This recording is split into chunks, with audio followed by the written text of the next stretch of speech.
right, good afternoon, everybody, and thank you for joining us for our press conference today, which is our data for the 23-24 school year last year. So this morning, the Department of Public Instruction actually released that data. And so this press conference is to actually spend some time to celebrate the strengths that we saw in our data. We've got a group of principals here to celebrate that all exceeded growth this year in their schools. Their school teams exceeded growth. And then we'll talk about some of our areas that we're going to keep working on, as we know that we are about continuous improvement in Winston Salem Forsyth County Schools. And co-presenting with me today is our Chief Accountability Officer, Andy Kraft. So he's going to be joining me as we move ahead. So here is the data that was released today. It was school performance grades, school growth, and performance status. And so these are the points we're going to be covering. So I'm going to start by bringing Andy up. He's going to get us started. Thank you, Superintendent McManus. Today is a great day for our district because today we get to know what's working in our district and what it is that we need to change. There are a few items that we'll talk about specifically that the superintendent mentioned. We're going to go over the school performance grades, the growth, as well as performance status. You know that our schools don't get captured by a single letter grade, right? If you've ever been to Friday Night Lights and you've seen a football game, or if you've ever been in this media center after school, you see the clubs that are going on. But nonetheless, these school performance grades measure important things. They measure things like reading, math, and science proficiency. And you see the number of schools that we had in each category. We had 4 A schools, 15 B schools, 20 C schools, etc. We're particularly proud of the many schools in our district that improved their letter grades. Some of those are here today, right? Cook Elementary School went to a C, never been a C before, particularly proud of them. Griffith Elementary improved their letter grade as well. That's one measure we have of our school performance grades. A second measure is growth. The question answered here with growth is, how did your school do, how did your students do compared to other similar students across the state of North Carolina? And these principals are here today because they exceeded expected growth. In fact, 2 of these principals are the highest performing principals. They represent the highest performing schools in the Piedmont Triad. That's at Atkins High School, Mr. Chris Nichols, and that's at Reagan High School, Mr. Brad Royal. These are top schools, numbers 14 and 17 out of 2,000, more than 2,000 schools across the state of North Carolina. But again, all of these schools exceeded expected growth. They outperformed their peers across the state of North Carolina. We're proud of their performance. Just a little bit, there are other schools as well that exceeded. Yeah, so these are exceeding growth, and we saw our meeting growth. And then the third column were schools that did not meet growth this year. And so I can promise you that schools that did not meet growth have already been analyzing their data from the moment they got it. They've got their game plan for this school year, and we have our game plan as a school district. But we are going to celebrate this group of schools today, so I'm going to call out the schools. And so our principals, if you would just stand when we call your name. So Atkins High School, Chris Nichols, congratulations. Brunson, I don't think Brunson, if Anicia came in, but Brunson Elementary, Anicia Scales. Cook Literacy Model, Cook Elementary, Selena Tribby, yay. And Selena will be speaking to us today. We've got Diggs Latham, Cassandra Dobson, awesome. We've got Griffith Elementary, Tiffany Kraft. Jefferson Elementary, Katie McGregor. We've got Kernersville Elementary, Teresa Rose. And we chose the Kernersville today because our middle school, and I'll announce that one next. It's Rachel Sanchez, Kernersville Middle, but yay, Rachel. But our 2 Kernersville schools, this is the second year for the elementary exceeding, right, or more? More. Oh, it's continuous exceeding. And our middle school, and I will tell you, our middle school, you'll see as I'm calling out names, there are probably less middle schools in the room, but Kernersville continues to exceed growth year after year after year. And so we're hosting here today because of that. And I know it's a team effort. You've got some of your team members in the back of the room as well. It's a team effort. We've got Trent Watkins, Conoke Elementary. Great job, Trent. We've got Neil Raymer, Meadowlark Elementary. We've got Marquita Johnson, Mineral Springs Elementary. We've got Justin Markell, Moore Magnet. We've got Brad Royal, Reagan High School. Diana McIntosh, Walkertown Elementary. Ayana Sutton Chaplin, West Forsyth High. And Brian Brookshire, Whitaker Elementary.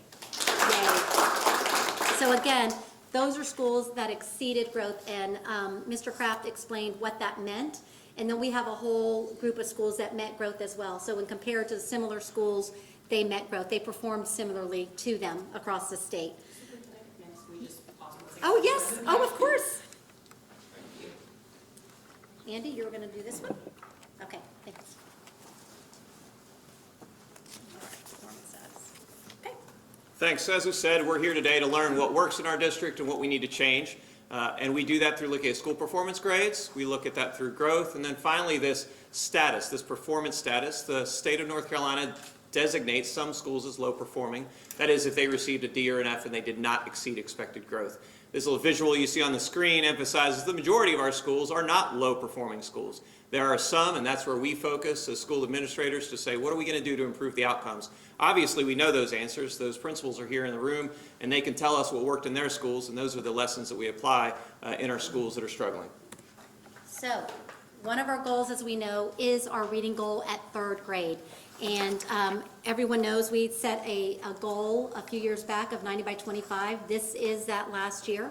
And so we still have time. But this data, just to say, we are now, we grow every year. We've grown since post-pandemic, we've grown every year. And so we are at 46.4% right now, which was another, I think, about a 1.6 percentage point gain from last year. So again, we want to accelerate that faster, but at the end of the day, we are moving in the upward direction around reading proficiency. And I will tell you, as we think about what that is attributed to, as I walk through classrooms in our school district, our teachers are providing quality instruction that is based on the science of reading every day. And you can see that through the work they're doing in whole group instruction and small group instruction. And then our MTSS process. I mean, our schools are incredible with data, about analyzing that data, drilling down, and making sure that kids that need extra support are getting that support. And that's when I have been in awe at Kernersville Elementary, seeing the reading and what those plans are. And they are intricate plans. And I think at the end of the day, when there is a clear plan, clear focus, and it is implemented at the highest level, you see results like that. And so again, one thing to shout out with all of this is there are some schools, although it was a 1.6 percentage point gain, there are some schools that had gains. I think one of the highest was a 14-point gain in 3rd grade reading. And it goes down, but many of schools, I think it was 9 that had about a 8-point gain to 14 percentage point gain. So that's, when we can achieve that across the system, that is when we're going to see those breakthrough results. Right now, we have those pockets of excellence where it's happening, and our goal is to really get it across the system. Other areas that we are excited about, we did also see some improvements in reading, math, and science. And so this shows some of those, the successes that we feel we had this past year, last school year. And so 5th grade reading went up by 3 percentage points. And we talk about percentage points a lot for a system to go up. I mean, anything up is better than anything down. I mean, that's obvious. Anything up that's green is a good thing. But then when you get to 3 points, 3.5 percentage points, 4 percentage points, that's success. And our principals know that as they're monitoring their own school data, like to move up 3, 4, 5 points. I mean, last year I think it was at more. I think you all moved up like 25 points in one area. Like, that's incredible. And so we're going to be learning from the successes of these schools. But at the end of the day, 5th grade reading, 5th grade science went up 3 points, 8th grade math, 1, I think it was math 1, right? 8th grade math 1 went up 4.3 points. And then 3rd, 4th, 5th, 6th grade math went up between 3.5 to 3.9 points. So again, these are the areas that went up. We have some areas as we look system-wide that went down. And so when you think about overall data, you have, we're celebrating successes right now, but also analyzing what went down and why, and we have clear plans to attack those items. But again, it's about the plans and the implementation. And there are some things we've done over time that, like for example, having, Envisions Math. This is the 2nd year of a clear curricular resource across all schools, and that's very important as we think about that. Small group instruction in math is important. Schools are actually focusing on that in math. So there's many strategies that we know get results, and it's about making sure they're implemented in every school. Our theme this year is really about support and accountability and a balance of both of those. I'm going to have Andy talk about graduation rates, and then we're going to wrap up with a few of our principals coming up. So we all know that having a high school diploma influences your competitiveness in today's global marketplace. We're really proud of the increase we see here in our 5-year graduation rate. We expect our students to graduate in 4 years, and they do. Most of our students graduate in 4 years. Interestingly, though, we also measure the 5-year grad rate. If you think of what was happening 4 years ago, that was the pandemic. 9th grade is challenging for all of our students. Imagine, though, 9th grade during a pandemic. Right, so our kids really struggled, but what our 5-year graduation rate shows, and this increase shows, is that they had tenacity, right? They stuck with it and they graduated, and we're happy to report our highest 5-year graduation rate on record. And so that's a sign. That's something we typically don't report on. We typically just monitor that 4-year grad rate, but the tenacity that our students showed in graduating and sticking with despite the challenges they experienced that first year of their high school during the pandemic. So we're excited to announce today that we have the highest 5-year graduation rate we've had on record. Okay.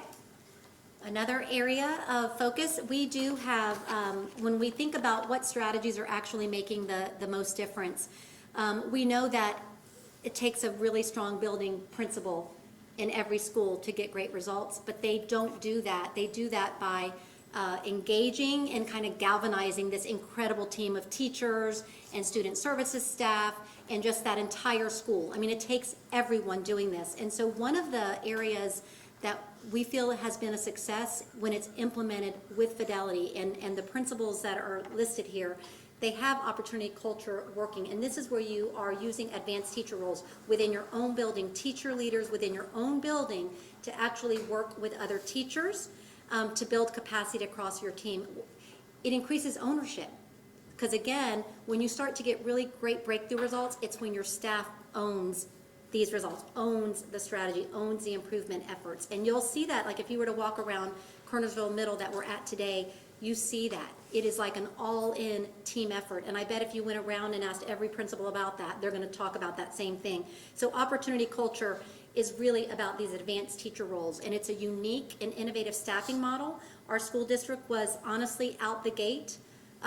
When our state started this, we were out the gate like early adopters of this, and we have expanded. How many schools are we in now with opportunity culture? We had 23 last year, we'll go to 30 for next year. So we have 30 schools that are using this model, and principals have to be very strategic within their allotments to be able to do this, because they're freeing up teachers to be able to be working alongside their peers in leadership roles. I always say, you know, district support is really important, but the magic happens every day right within our school buildings. And so when you can develop teacher leaders and staff leaders within your building, it increases ownership and you get great results. So we're excited about the fact that these schools listed here are opportunity culture schools, and that's a strategy we want to continue to lift up within our school district. And so with that said, we are going to bring up 3 of our principals to just share like what led to your success. And they are very humble people. But we're asking them to share specifically, like what was it that you feel really helped you get these results? All right, so we'll start with Selena Tribby from Cook. And Selena, by the way, at Cook, again, they have exceeded growth for the last 5 years. They moved their grade to a C grade. And it's interesting because you might be thinking, oh, you can exceed growth and be a school that was rated a D. And the answer is yes.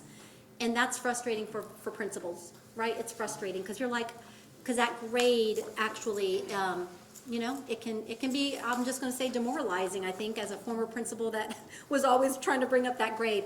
But Selena, you got to that C this year. You've exceeded growth 5 years in a row, and that is extremely difficult to do, and we congratulate you. So come on up and share a little bit. Good afternoon, everyone. Today, I had an opportunity to read a quote from on Facebook that really spoke to Cook Literacy Model School. And the quote was, we are not the sum of our setbacks, but we are the heroes of our comebacks.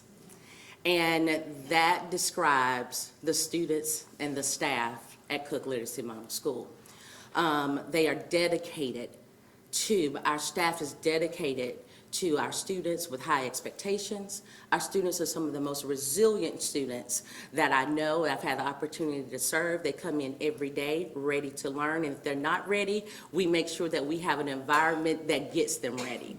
I have to say that standing here representing Cook, I'm also representing the community that serves Cook, the volunteers that are committed every single week to come in and to work with us, our business partners, everyone. This is a success for the community, and of consistency, of dedication, of high expectations, and of keeping students at the center of all we do, because they're our greatest asset and they're the reason why we do the work every day.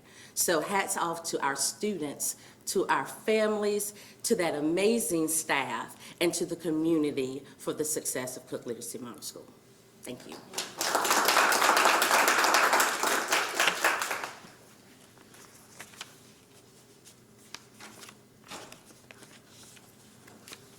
All right. I am now going to bring up Rachel Sanchez from Kernersville Middle School. Come on up, Rachel. So, oh, by the way, I think I already said it, but Kernersville has also exceeded growth. How many years in a row? Has it been 5 or It 6? has been 7 out of the last 8 years. 7 out of the last 8 years, and 'Cause there was Rachel. COVID.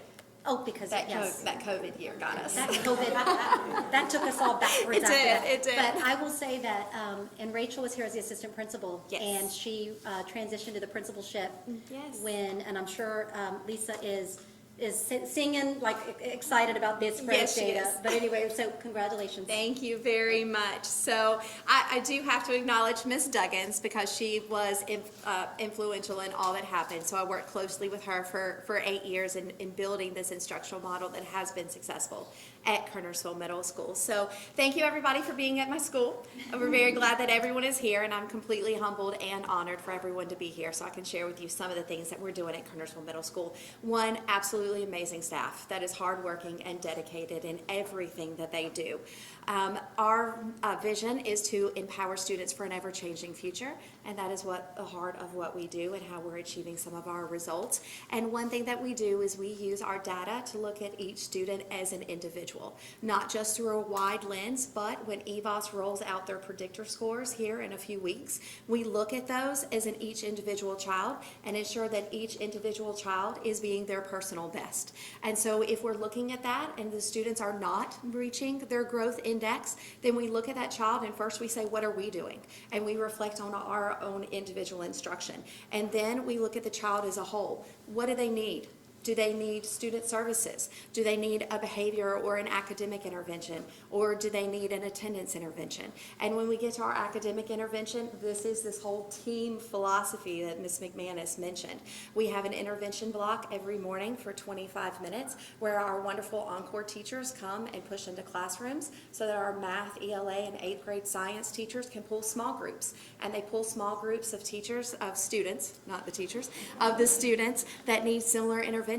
And they work with them so that every student, regardless of what level they're supposed to be, are getting what they need as individuals to be their personal best. So it is a community here, and everybody works together to get the results that they need. So I just want to thank all of our parents, our faculty, our staff, our PTA, and the wonderful Kernersville community that just supports us in anything that we need. So thank you guys. Thank you. And after they're all done, I'm going to share a few last thoughts before we open up to questions. But last but not least, we have a high school principal with us, and that is Brad Royal from Reagan. And this is which year for you for exceeding growth? 8 in a row. 8 in a row exceeding growth. So I think it's really powerful that these schools have this basically consistent high levels of performance. And it's by design, by the way. As you hear our people talking, it is by design. So turn over to Brad. Thank you. So congratulations to all of our principals in the room. Congratulations to you and your students, your staff. You really deserve to be recognized because exceeding growth is not easy. And so congratulations, you deserve it. I feel so honored and blessed that I actually get to be the principal at Reagan High School. I wake up every morning, this is no lie, and I have to pinch myself to say, am I not dreaming? I mean, what's really going on here? This is my 9th year at Reagan, and I hope that our school board members and our superintendent know how thankful that I feel to be able to go there to the school where it's a part of the community where I live. It's a school where my child went to school. It's a school where I shop in that same community. It's truly a community thing. I am really proud of my kids. I am so overwhelmingly proud of them, as I know all of our principals in here are. They worked their rear ends off last year, and they got to see that success this year, and we're going to celebrate it. We're going to have a good time with it. We have been a double figures growth school for 6 consecutive years. That's top 1% in the state. And there's a culture that has sort of been created at Reagan High School that is exactly what the expectation is. That we're going to be at that point because our kids deserve that. Our kids deserve to have our best efforts each and every single day, and that's what we're going to give them. I was asked, how did you do it? It really starts with the staff. Guys, all of you have great staffs. I have the best staff. I'm going to say that. I say that with a smile on my face, but I love my teachers. I love our assistant principals. I love our counselors, our custodians, our cafeteria workers. They are all bought into this idea that we are Town. And so I am so overwhelmingly proud of them. They work feverishly hard, from meeting together and planning and looking at each and every individual child to see what does it take to help this kid be successful. And this child's success may not be the same as this child's success, but it is success. We really dig down into the standards. We teach nothing but the standards. We focus on those standards. We break those standards down in meetings, and we stick solely to those standards. And then finally, we progress monitor. We really know where our kids are. We take them from where they are to where we want them to go, which is as far as we can possibly take them. And so, I'm proud to be the principal at Reagan. I'm just really thankful, to be honest with you, and so proud of our community and proud of our school system in general. So thank you. I don't know about you, but I could just listen to every one of you come up one at a time and share your strategy. But I think what you'll realize at the end of the day, the common factors is strategy. Like, they know, every one of them talked about data. It's not like you just show up every day and walk around the school. No, there's specific strategy, and they know their students, and they know the data, and they know what to do to move a student from point A to point B, and they know that all children can achieve point B from point A.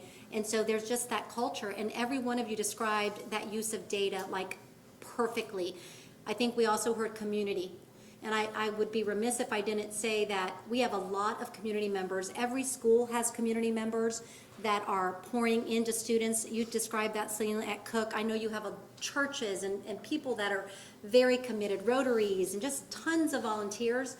I think as a school system, we're very fortunate that our community has bought in to excellence for Winston Salem, Forsyth County Schools. And those are people directly working in schools, but also people that meet with us regularly to look at our data to say, how can we help? There's a grade level reading campaign group that's been meeting to try to, everybody feels ownership of this 3rd grade reading. And it is not, if you think about what we're doing in our schools, we have our children 6 hours a day. They're somewhere else, the other part, and on the weekends. And so it's gotta be an all community effort, and you all described that today. It's not just one thing. It's an incredible staff, incredible employees. So engaging, recruiting, and engaging and retaining incredibly talented employees is one of our key areas of focus as well. So we're very excited. We're excited, but we also are crunching our numbers and have plans for moving forward in every one of our schools, even this group of schools, because to keep that going takes just as much effort as if you did not achieve that kind of status this year. So it's about what are we doing this year? We've been planning all summer for it. We've launched the year 3 weeks ago. We're in the 4th week of school, and if you walk through any of our schools today, you're going to see teaching and learning happening in every classroom. You're going to see people doing what we need to do to improve our outcomes. So with that said, thank you everyone for being here. We will now open up for questions, and those can be to me, Andy, or any of our principals in the room. Yes? Can I ask Ms. Truby? Yeah, come on up, Selena. Yes. First off, I'm wondering how many years you've been the principal, or maybe as an AP, but how many years have you been at Cook? I'm starting my 4th year. 4th year, okay, Yes. principal. And also, I've been around long enough to know that it wasn't so long ago that Cook was, I think the term was a failing school, many years back. Many years. Yeah, so can you tell me a little bit about, I don't know if you even have any faculty left from that era, but was that anything that has ever like created any sort of cloud over the school that took some years for y'all to move past that to where you are now? Oh, so, good question. Yes, we do still have some staff members that have been there many, many years. Anytime you have a negative perception in the community about your school, it's always one that you're trying to overcome. And so, as a staff, we sit and we talk about that. And we talk about how can we make Cook the best school in the district. And we think we're the best school. We often say that we are the diamond in the rough waiting for our time to shine, and this is our time to shine. And so the best way that we have talked about overcoming the negative is by doing the work. And that means taking our children from where they are when they walk in our door, loving them every day, telling them that they can be successful and they will be successful, and working together to make sure that they're successful. Bringing in our community to provide other opportunities, and just embracing our children and doing the work, whether that work is academically, whether it's emotional, whether it's a social piece. We are all hands on deck at all times for all of our children. And when this grade is announced and you get the C grade, how is that maybe celebrated or announced with the staff and the kids? Oh, we are. Party's coming. The party is in the plan. It is, it is a time to celebrate the work of the kids and just let kids know that their efforts equal achievement. What they put in it is what they're going to get out of it. We say that every morning on our announcements. We also tell them that they're loved, because love speaks volumes. And so we're going to party. We're going to have a day of fun, and we're going to assess the fun some kind of way. Thumbs up, thumbs down, to the side. Yeah, every day is a day of fun. But at Cook, when we make this announcement, we're going to assess, but we are going to enjoy school and let children be children. And our staff love and support and have a good time for their hard work as well. Good question. Other questions? Yes. Yeah, I heard some things mentioned, like intervention groups to help students with certain, like topics. Is there a specific action that has been the most effective in raising grades? I don't think there is one action. I think as you listen to it all, there are a series of actions. And I will tell you the very most important, well, there are a few most important, but one is really strong instruction, we call it core instruction, every day for all children. Then you go into, so if a child needs more support or help, what happens next? And that's where the interventions come in. But you're not going to intervene your way to becoming an A school. You've got to have really strong core instruction and intervene for the students that need more. In addition, we cannot say enough, our district has been very focused on social emotional learning and the thinking about the whole child. Children, number one, have to be in school and present to learn. If you look at our data over the past few years, we're reducing that chronic absenteeism. But after the pandemic, absentee issues were on the rise. And so like if you're in first grade and second grade, critical years to learn reading skills as you go into third grade, where we want all kids to be on grade level by third grade, you've got to be in school to get those skills. And so being present is really important. And how do you increase attendance? Is having kids really want to be in school, having them excited about coming to school. And so that's where this whole idea of I'm excited about what I'm learning. I feel like I belong here. There's a sense of belonging. I want to be here. For our older kids, it might be belonging to something else outside of even your academics. It might be your athletics or your extracurriculars. And so we're educating the whole child, and that means academics and the physical, the mental, the behavioral, the emotional parts of our children as well. So I don't think it's one thing. I mean, because you heard about that detailed the planning for interventions, the planning for strong core instruction, the use of good quality materials across every school. You can't have one school using, 25-year outdated materials and one having state of the art. So it's like everybody having access to high quality materials. And then you heard about community. You heard about ownership of teachers and staff in your schools. So we know the factors that lead to success. It's about them all being implemented at the same time at the highest level of quality. And that is a big job for the people sitting in this room. It's a big job. It is not a 9-to-5 job. It is literally, not that a 9-to-5 job is not a big job, so no offense there, but it is literally a huge job to do all of that and do it really well. So I think principals, would you agree with what I said? It's not one thing. But there are strategies. I will say something though, that our state, when it comes to reading instruction, there has been a lot of research on the science of reading. And we do know that the way you teach reading is really important. And our district was, out of the gate, one of the districts that adopted the science of reading and put all of our teachers through training. We've been able to sustain that training for all K-5 teachers. You've got to be using the right strategies to get kids to be reading on grade level. And I will say that has been important and will continue to be important as we move forward, is making sure that our teachers are equipped to teach reading. Again, we've got our children 6 hours a day, and so that's where the community is so important. What happens in after-school programs, what happens in Saturdays, what happens on Sundays. We've got a church now that they're doing reading tutorials on Sundays as part of their church and bringing parents in for that as well. And then parents are key to this as well. So it's a team effort, that is to say the least. So, yes. So for the schools that maybe didn't get the grades that they were hoping for, I'm wondering if you could talk about the challenges that come with these school performance grades and the way that they're calculated and what it means to be or D or an F. Yeah. So what I will say is that, the state had talked about redesigning the grades. And last year, I think we spoke about that. I was thinking, actually, there were superintendents gave input onto many things that we wanted to look at that were beyond just a test score, one test in time. But that included other things like extracurriculars and surveys, climate surveys and things like that. I'm not sure where that's at, but it's not happening right now. So what we do know is the grades still continue to be calculated in the same way.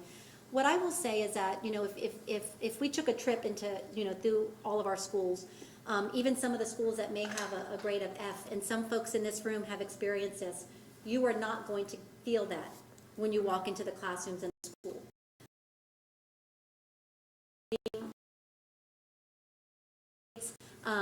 The schools that have gone down in their grade or have not moved up, they're feeling that without anybody else making them feel that. I will tell you that. Like that's as a principal that I used to be a principal that was in schools that just continued to fight for that grade, and it can just paint this picture of people thinking, oh well, this is an F school, but that's not. Our schools are not an F school or a D school. Our schools have great staff and great kids in them and are doing great things, and that is the letter grade they're given. Now, do I believe that we can improve all those grades? Absolutely. We wouldn't be here if we didn't believe that. And so we're just going to keep working at it.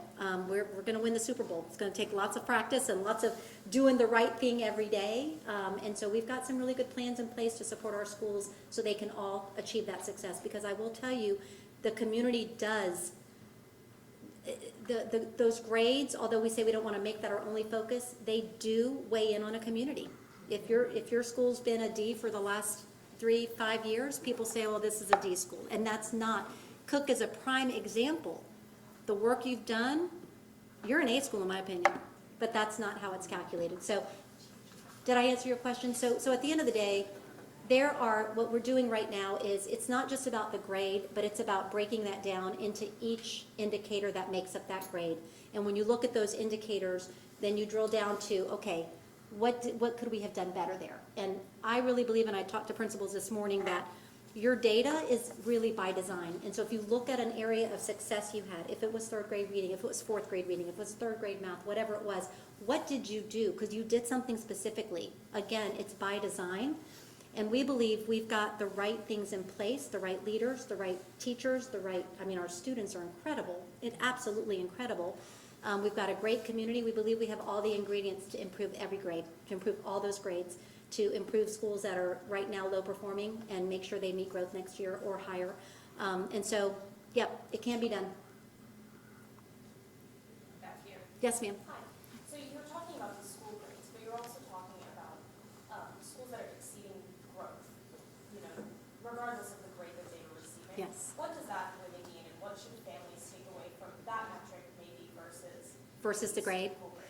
Yeah, so if you have exceeded growth, that means the way the state calculates that is you are being compared not just to yourself. So it's not like, you could be in a school that your kids in your own school might have made growth, and people have felt that. But when you're compared to other schools with similar to your school across the state, if their students outperformed your students or had higher proficiency than your students, you might not have exceeded growth. So, at the end of the day, exceeding growth means when you're compared to schools similar to yours, you outperform them. You did better.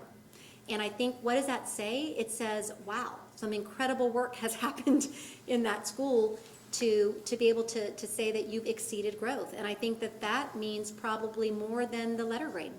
It's about, right? Andy, do you have anything to add to that? Yeah, you look at the schools we have here in the room today, right? Some of which have a high school performance grade, right? But then we say, well, what really levels the playing field? And the answer is their growth, right? And so if you take, say, Atkins High School and Cook Elementary School, one's a high school, one's an elementary, how do we possibly compare these schools? Well, the answer is we look at growth, right? If a child comes into any one of these schools, are they better off a year later? And the answer resoundingly for the schools in this room is yes, they are, right? And so as the superintendent said, we're particularly focused on growth, right? Because we want to know that if a child is given to us a year later, they're better than they were, right, when they got here. And so growth is our way to measure that, regardless of what we call readiness level, whether or not they passed the test, right? That's different than did they grow over the course of the year. So in a lot of ways, we value growth more than proficiency, although they're both important, right? They both are important measures. But knowing how well we move kids over the course of a year is measured through growth, and we think that's a particularly important measure. Very important.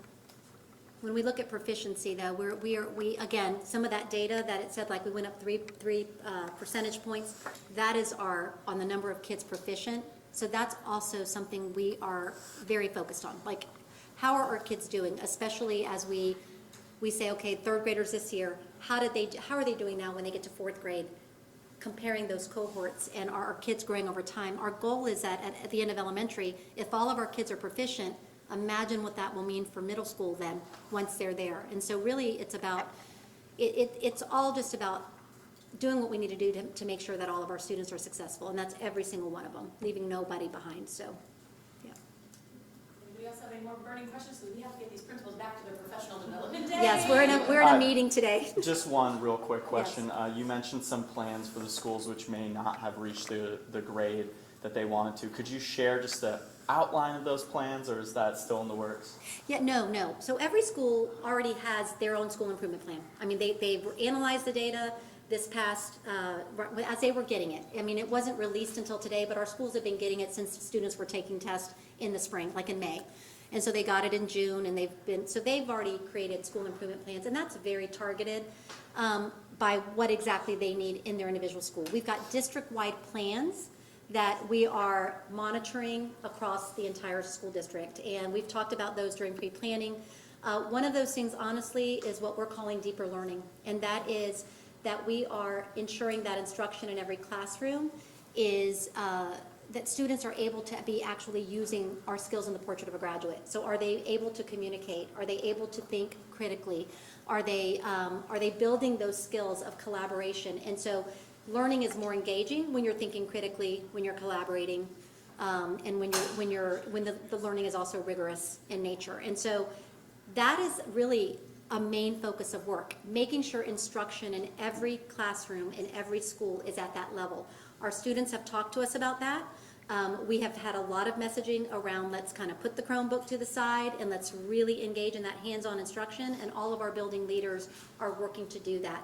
What does that mean with central office? We've got a very clear plan for how we are going to support and monitor. We have walkthrough instruments about to come out. We created a vision for learning and teaching, which honestly, I think it was 5 or 6 years ago that we had an instructional framework, and we haven't had a clear, like, here is what our vision is for what instruction should look like in a classroom. And so this summer, with all of our teachers and all of our leaders, we rolled out our vision for learning and teaching that is very clear on what learning should look like in a classroom. What is the role of the student? What is the role of the teacher?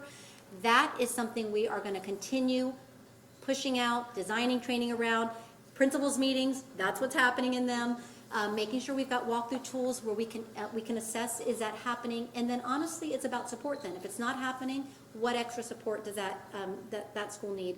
We've got coaches that are all hyper-focused on helping make sure that we achieve deeper learning in every one of our classrooms. In addition to that, it's our work around our code continues to be a major focus. Behavior, setting high expectations, making sure that we're creating a culture where we hold our kids to high expectations around behavior, because again, behavior and academics, culture and academics are both important. So we've got 3 main plans in our district that have very key metrics that we're monitoring, and also key actions that we are monitoring as a system. But then that combined with the school improvement plan are how we're going to achieve success. Thank you, everybody. Good Thank you, luck. guys.